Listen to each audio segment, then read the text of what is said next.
Ssemaka ematuga mu disitulikiti ey'Ewakiso aweddemu ensa bw'akabasanyiza omwana wa mulirwana we era bw'ategedde nti kyakoze kibi adduse bamuyiga.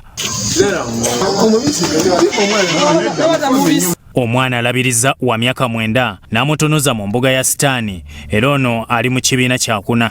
Amulumbye awaka n'asaba amazzi anyweko kuba abadde asomba amataffaali awaka wano. Nenga ogwasose yazenga nsaba amazzi nenga muwana komawo nemwongera amazzi najja n'asuula mu ntebe nengerako okugaya mu kisenge n'asindika eri olugi n'asuula mu ntebe. Oyamaze okunsuula mu ntebe nengezako kukuba endulu n'ankwata mu bulago n'ansiba n'omumwa n'aŋŋamba nti toyogera.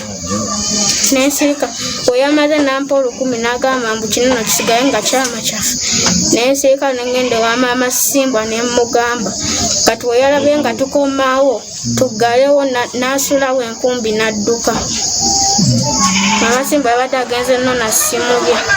Bazadde b'omwana beewuunyiza ekikoleddwa Ssekamatte aliira ku nsiko mu kiseera kino. Neiba wange wano enyumba yiri wali ekiwanye kyetuliko kyali kya male ya muzaala wali nagula wano mu 2015 nga wali wano nentandika okuzimba wano nga ndaba nzimbye wano nga alaba n'amaaso ati omwana akulidde wano. Njagala omwami oyo anoonyezebwe akwatibwe bamuvunaani mamuba obuyinza bamuvunaani banne obuyinza bamuvunaani kuba mukazi we takola mukazi we waali oyendabye nga afunye esibira nigenze wa mukazi we singa okunkwatira omwana wange omuto bwati mwana wange sayize eyo olwako omwana omuto okuba nti alaba omubiri olwokuba nti covid batudde awaka. Ssentebe w'ekitundu Haruna Kamya ayogedde bw'ati ku mbeera eno. Naye omwana yasigadde waka asoma bitabo bino basomera mu bitundu eby'ekibiina ekyokuna.